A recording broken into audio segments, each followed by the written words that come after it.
Hello. After an absence of 2 weeks, the special report is back. The Truth and Reconciliation Commission is running full steam now, so we'll be with you every Sunday night for the foreseeable future. Tonight we're going to tell you the remarkable story of a very courageous man who gave testimony at this week's Commission hearings in Kimberley. It's the story of Father Michael Lapsley, an Anglican priest who was mutilated by a letter bomb, but his spirit and his resolve only grew stronger. I was a soldier, but my weapon was my tongue. The irony is that they never got, in the attempt to kill me, they left intact the very weapon that I was then, in a way, able to mobilize even more effectively, illustrating in my body what apartheid is all about. And in my view is that it was a supreme act of both desperation and failure on the part of the apartheid regime. We're going to give you a report back on an earlier Truth Commission case that has been solved. And we'll focus on the controversial South African Defence Force attack on the SWAPO settlement at Cassinga in Angola. An attack which has been in the news again the last 2 weeks. But let's start with a rather complicated tale of a grenade attack that went very wrong. An unexpected confession on Tuesday proved that the wrong men went to jail for it. May 1993, a year before the democratic elections in South Africa, and Kimberley in the Northern Cape was the scene for an event that seemed strangely out of step with the rest of the country. An ANC protest march, a hand grenade explosion, 1 dead, more than 40 people injured. The grenade was aimed at the Bophuthatswana consulate in Kimberley, but it somehow detonated among the crowd. Sipho Mbatha and Nkosi Nathi Nkotla, leading ANC members, were both sentenced to 12 years for the attack. But this week, former MK man Walter Smiles stood before the Truth Commission and confessed that he threw the grenade. I would like the people who are in prison to be released because it's not their offence. They weren't responsible. When we got there, the petitions were handed over, first petition, the second petition, and the third petition. When it was time to hand over the third petition, then there was a sign that I must throw this grenade.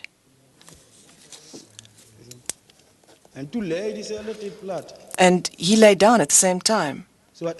So when I threw it, I was weak. I have no experience of this type of thing. And then I threw the grenade, and then I felt very sad for the harm that I caused. And I heard that somebody had died, and I felt very bad. My heart was very, very sore. For Elizabeth Mokone, mother of the young COSAS member Ezekiel Mokone, who died in the attack, his death holds no reason. It was very, very painful. I still can't actually believe it. Still can't believe that it happened. That morning when I left home, he was still there and he was on his way to school, and that was the last time I saw him. Afterwards, I just heard that he was dead. Walter Smiles' unexpected confession created more questions than answers. The 2 men in jail for the attack believed they were wrongfully convicted. I formulated a story so that I can be saved from their oppression. Van der Kolf came after I have agreed to their story. And then they said they were going to take photos at Transbank George Street, where this all took place. They alleged that we got training, so we had to agree that we got training from that area. They also wanted to know who were responsible for some of the things that they talked about, and I didn't know about what they were talking about, but I did agree and admitted that I knew everything that they were talking about. After we did these point outs, they asked me, Erasmus and Rousseau asked me if I was prepared to be a state witness. I said no. They then decided to charge me. So when I realized these people, this police, were becoming so serious about this matter of Nkosi Nathi, I then decided to tell them the truth. I told them the truth. I told them what the whole situation was. And that situation, they have it in their files. If they produce their files, they will find that I told them exactly what happened. It seems to me they didn't believe me. At that stage, I realized that these people, they wanted me to confirm the story which was not true. And the story that is the truth that I tell them, they don't believe it. We were then put on trial. That obviously cooked evidence. We then battled with that evidence. But they seemingly had enough resources to bring in all sorts of false witnesses, to the extent that they brought in even our own comrade. Timbin Kosinkele, another young Kimberley activist, turned state witness during the trial. He said that he was forced to give false evidence out of fear for his life.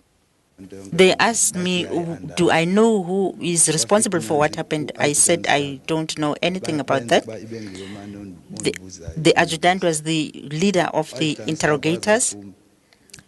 He came time and again and continued with the interrogation. They asked me if I wanted to be released. I said, obviously I do. And then he said, if I want to, then I must speak the truth. I should state that I've seen people who have thrown the grenade. And through the intimidation, and when they were trying to show me how they are going to throw me out of the window, I was afraid. At the end, I signed because I feared for my life. They said then they are going to release me, but at the end they didn't. Then they told me that I will be going to court, and I was supposed to state everything that was signed there. And then they said I must say what I have signed for. Rosso came to fetch me. He was the captain. And on my way to the court, he stated that he drilled me to say what I was supposed to say in court. The Attorney General of the Northern Province, Charles du Plessis, says Walter Smiles is a liar. The Commission says the truth might be found in a court of law.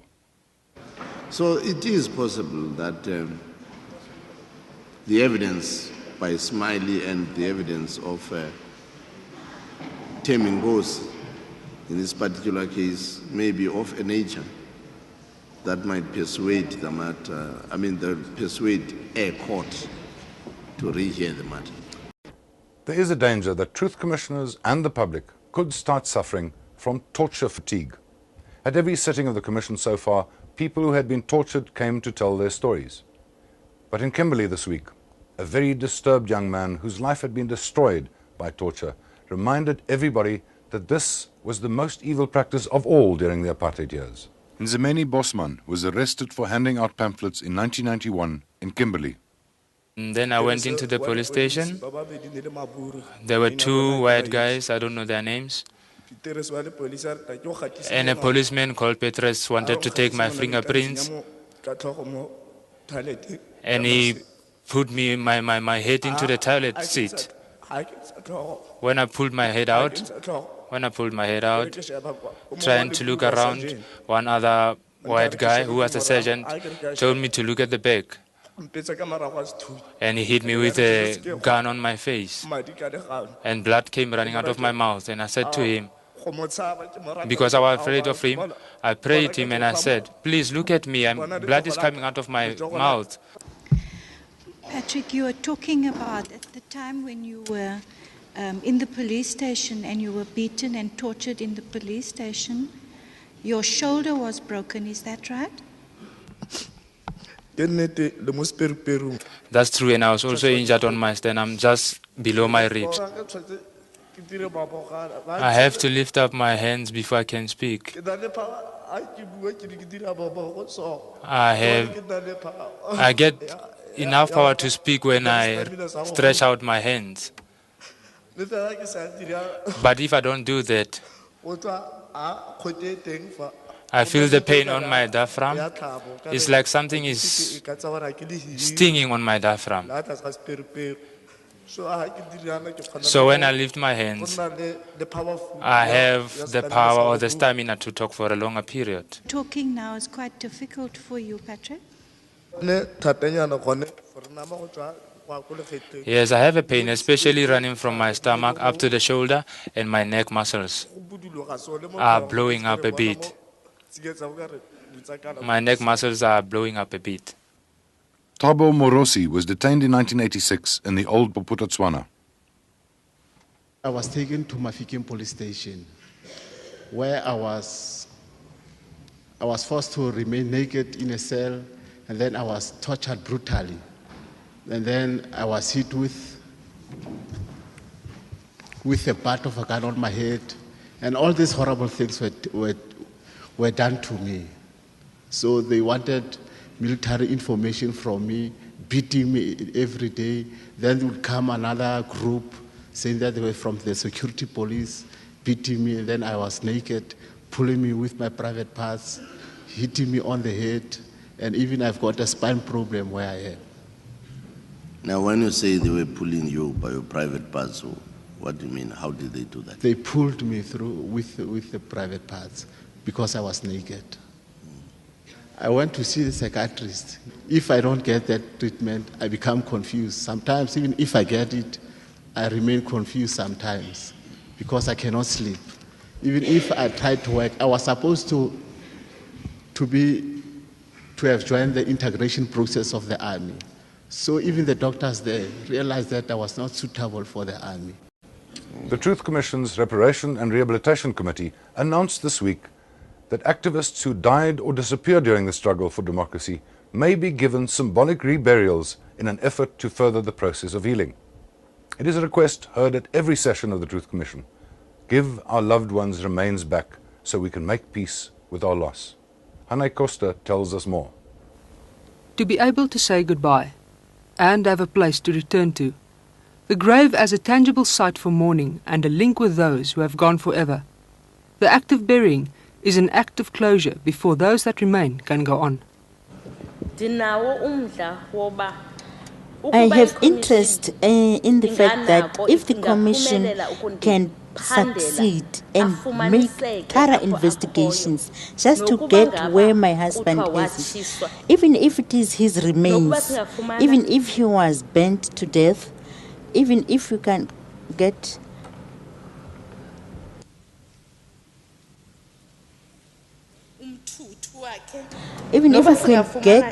his ashes, even if it is the bone belonging to his body, because no person can just disappear without trace.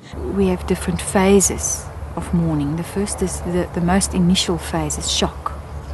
After that comes denial. No, this is not happening.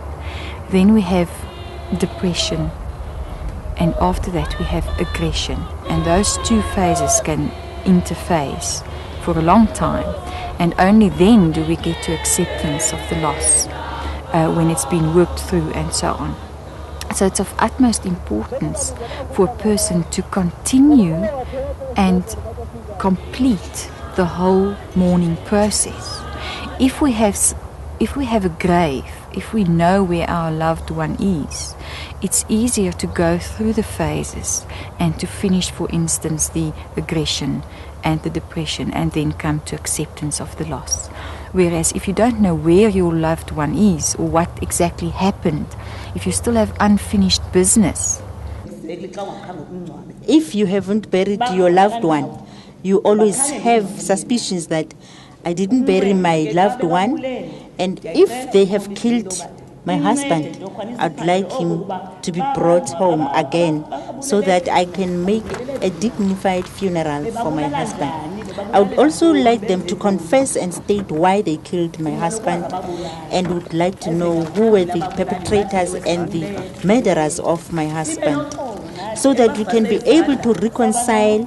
If we have washed our hands, we will be glad. We will reconcile, because we'll never resurrect them. We will never make them live again. We don't want the disappearance to remain indefinitely. At least the truth must come. I think it's specifically crucial in the current South African context to realize that people will experience different kinds of loss, and that there might still be questions in people's minds about what happened to their loved ones. What was the situation of the death, for example. And if that's not completed, there will still be unfinished business, and that will hinder the person's completing of his mourning process. I would like my husband to be exhumed or be taken back from where she is so that I can bury him in a dignified manner. I request and appeal that if the perpetrators have killed my husband, they should please bring my husband's remains so that I can bury him in a very dignified manner. I would like them to come and confess so that we can be reconciled. A memorial service brings consolation, but for many it can only dress the wound. For healing and for the pain to stop, it is necessary to take leave of the bones and the body, to bid farewell to the only real reminder of a life that is gone. A human being is not an animal, a beast to be killed and your bones just lie somewhere in the open and we say, we'll hold a circus somewhere. People must be accorded their dignity, and the last resting place of any human being is a place where people say, would like to remember, here lies so-and-so. So it's imperative that people should know, beyond memorial services, where their loved ones are. Tokyo Segwale's brother is one of those who never returned. He had to cope with never being able to know what really happened. We are still waiting for information because originally it was sketchy, but information is coming through about who may have been involved, where his last resting place may be. Whether he's resting or not is another issue. Therefore, we also, my family, was quite involved together with other families in saying, where are our loved ones? Where are they? Where can we locate their remains? Therefore, the sooner we know, and appeals will be made to people who know, come forward, not just my family. I mean, we should talk about everybody in South Africa. Whoever knows where, what, how things happen, come forward. The remains of a deceased person are very important to the family. People would want to know where the grave is, so that when the time comes for that family, members of that family, to communicate with the dead people, the deceased, they will know where to go and stand or where to go and kneel, so that they can get that feeling that they are communicating with that person directly. They know where the remains are. Some people will be more able to finish the unfinished business, to get peace within themselves, if they don't have a grave than other people. Some victims will suffer more to have that internal process completed than others, and some of them will need some facilitation to get there and to complete that process. It is possible, just because the human being has the power within himself to cope with real adverse situations. It is definitely possible for people to get there. It will be easier if they have a grave to go to and if they don't have any unfinished business in their own minds about it. If a person says in a dream, I'm feeling cold, that's a way of saying, I was not accorded the necessary decent burial which every member of a family deserves. They got my hands and my eye, but they didn't get my most powerful weapon, my tongue. This is the story of Michael Lapsley. On Saturday night, a bomb exploded in the house of an Anglican priest and anti-apartheid activist, Father Michael Lapsley. He was seriously injured. The house was extensively damaged, the ceiling blown off and property destroyed. I came upon this manila envelope that had been among the accumulated mail. I opened it and it was addressed to me, and inside were 2 religious magazines, and the magazines were wrapped in plastic, sealed in plastic. So I ripped open the plastic, I took out the magazines, both religious, one in Afrikaans, one in English. I put aside the Afrikaans one, my Afrikaans is not very good, and I opened the English magazine, and the act of opening the magazine was the detonating device for a bomb. I can still remember what happened. The actual explosion, it's still something with me. I remember pain of a scale that I didn't think a human being could ever experience. I remember going into darkness, being thrown backwards by the force of the bomb. The exact angle saved my life that I opened it. I opened it on a small coffee table. If I'd opened it in something like this, a table like this, it would have killed me because it would have knocked out the heart or knocked off the head. I saw Michael 3 days after the bomb in the hospital in Harare. It was an awful sight. His face was charred and blackened. His beard had melted into his skin. His face was swollen to twice its normal size. In fact, the only way that I could recognize him was by a single gold filling which he has in his teeth.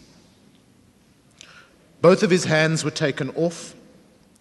He needed to hold his stumps up all the time because anything touching them caused him the most extraordinary pain. You were born in New Zealand and you came to our country to serve the people here. And this is what we have done to you. Why are you still here? What is your relationship with South Africa and South Africans? Not long after I arrived in South Africa, I came to the conclusion that I must either go home or make it home. I came to the conclusion that if I was to have a right to participate in the process of transforming South Africa, of fighting for a free South Africa, I couldn't keep my passport in my back pocket and think, well, when the going gets tough, I'll run away. That I had to play for keeps. And I made very early on an irrevocable commitment. In December 1982, the South African Defence Force attacked Lesotho and left 42 people dead. I was away from Lesotho at the time, but was believed by some people, particularly by the church, to have been a possible target of that massacre. On that occasion, I took a vow that my own life would be dedicated to ending apartheid and creating a society in which little children could go to bed at night and wake up safe. After I was bombed, I spent a month in hospital in Harare, 6 months in hospital in Australia. Then I came back to Zimbabwe, and then it became possible to return to South Africa. And many Zimbabweans said to me, "Why do you return to South Africa? Are you crazy? Those people tried to kill you. Why go back? Stay here with us." And I said to them, well, I was in Zimbabwe because I was in exile. I was in Zimbabwe as a result of the struggle for liberation. It's now possible to return. But also, because of how I was enabled to respond to my bombing, I believe that I have a part to play in the healing of the nation. But why was this Anglican priest such a threat to the former South African government? My conclusion is that it was my theology that in the end was the threat, that part of my work was the work not just of mobilizing, but unmasking the claim of the apartheid regime in any sense to be Christian. But the biggest question for the Truth and Reconciliation Commission is to establish who was responsible, who made the bomb, who sent it, ultimately, who ordered it. I can't remember the exact date, but in about 1988, I think it was, the Zimbabwean authorities came to me and they said that we have information that you are on a South African government hit list. They said we believe that there may be some attempt by commandos to kill you. It's one of the moments I remember when I was called into this office and told that the government of South Africa wishes to kill you. That bomb was so sophisticated that it could come through the post, registered mail from South Africa to Zimbabwe, and not explode until I opened it. It was a great deal of intelligence and sophistication, the sophistication that only lay within units such as the CCB. During the 1980s, 3 security force units attacked and assassinated anti-apartheid activists in the neighboring states: the Security Police, the Defence Force Civil Cooperation Bureau, CCB, and military intelligence. The CCB's Zimbabwean cell was one of the most active and carried out operations throughout the 80s. This man was the field commander of the CCB in Zimbabwe, Kit Christopher Borden. He says his unit ceased to exist after the arrest by the Central Intelligence Organization of Zimbabwe. He denies that he bombed Father Lapsley. It is not known to what extent CCB activities in Zimbabwe continued after the arrest of Borden's cell. When Father Lapsley received his parcel in April 1990, the CCB was officially disbanded. It is known, however, that the security police blew people up with parcel bombs. Former super spy Craig Williamson admitted to the parcel bombs that killed Ruth First and Jeanette and Katrein Skoon. Former Vlakplaas commander Eugene de Kock is now on trial for murdering ANC lawyer Becky Mhlangeni with a parcel bomb in 1991. The security police had a technical division which specialized in the building of such devices. Father Lapsley's bomb might have been built by the security police. To my mind, I've always been clear that the person I hold responsible ultimately for my bombing is F.W. de Klerk. I spoke to Van Zyl Slabbert, and he said, I, Van Zyl Slabbert, went to de Klerk and told him about the death squads. He cannot say he didn't know. And so I hold him politically and morally responsible. In a funny sort of way, for me, forgiveness is not yet on the agenda. And the reason I say that, I've said that I'm not filled with hatred or bitterness or self-pity, nor that I want revenge. I think what I believe in is not retribution. I believe in restorative justice. Not retributive justice, restorative justice. And, for example, if FW was to come to me, or the person who made the bomb was to come to me and said, I'm sorry for what I did, and I want your forgiveness, and this is what I am now doing in the way of reparation, not to me personally, but to our country and our people. These are the kinds of things I'm doing to heal our land. Then, of course, one would say, of course, yes, forgiveness. There would not be a problem about that. But I haven't heard from de Klerk one word of remorse. I have not heard one acknowledgement of evil at all. And I've heard very few voices coming from that community of perpetrators showing any sign of remorse or sorrow or willingness to make reparation. I realized equally soon after I was bombed that if I spent my life pursuing those who did it to me, that would eat me up. Again, that would consume me, and I don't want to be consumed. One of the things I've been thinking even this morning, do I want to meet the person who made the bomb? Well, the answer is it depends. I don't know if I could cope with somebody who doesn't care. I don't know if I could cope with somebody for whom there is no issue. I give thanks to God. I give thanks to God for you, Michael.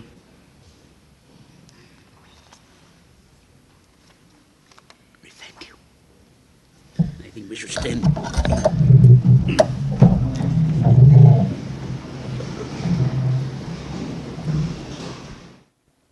A few days before Christmas 1985, Jacqueline Quinn and her husband, Leon Meyer, were murdered by South African commandos in their home on the outskirts of Maseru.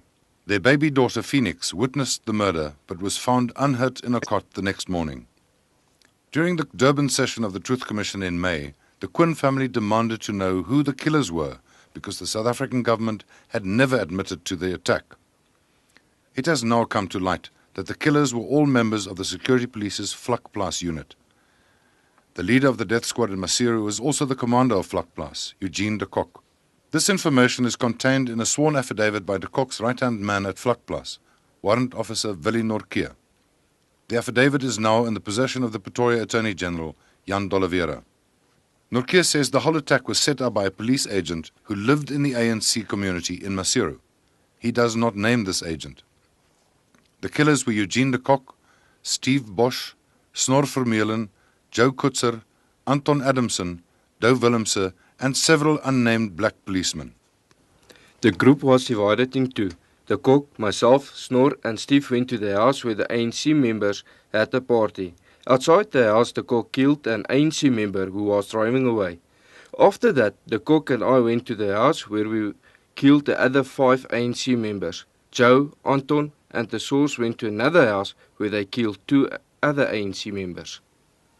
Norkeer states that all the Maseru killers received the Police Star for bravery for the murders from Police Commissioner Johan van der Merwe. Few other actions of the South African Defence Force caused as much bitterness in Namibia as the attack on Cassinga on May 4, 1978. Last week, the Minister of Defence, Joe Modise, apologized to the Namibian government and people because a group of soldiers commemorated the raid on Cassinga with a parade. The Namibians and Angolans insist that the Cassinga attack was purely a massacre of civilians. The former Defence Force officers maintain it was a SWAPO command centre. The truth is probably somewhere in between. Early morning, May 4, 1978, Cassinga, 250 kilometers north of the Namibian border. Several hundred SWAPO soldiers are on the parade ground. In the rest of the little town, family members and refugees from Namibia do the household chores to prepare for another day in the bush. And then death rains from the sky. There was no ground support. It was basically 3 companies under the legendary Colonel Jan Breitenbach. But the 3 companies were fairly depleted companies. They were mostly citizen force. They were from 1, 2, and 3 parachute battalions. And the heaviest support weapons they had were a few light anti-tank weapons and I think 60mm mortars. And they flew in and were dropped directly after the initial preparatory bombardment, which was an aerial assault by the Canberras and the Buccaneers. Now, what kind of bombs do you use from these aircraft? What would they do? Destroy property? Mostly go against personnel? Burn the place down? The weaponry that the Canberras and the Buccaneers used were anti-personnel bombs and larger, I'm not sure if they were high fragmentation bombs, but typical bombs for personnel, killing of personnel, anti-personnel, and bombs that could destroy bunkers. And the idea was to catch and to emphasize surprise, which they did. Because they apparently, when the Buccaneers and the Canberras came in, most of the people were assembled on the parade ground. And they had, and they caught them totally unaware. And literally hundreds of people died on the parade ground. Any large external operation that the South African Defence Force did required political sanction.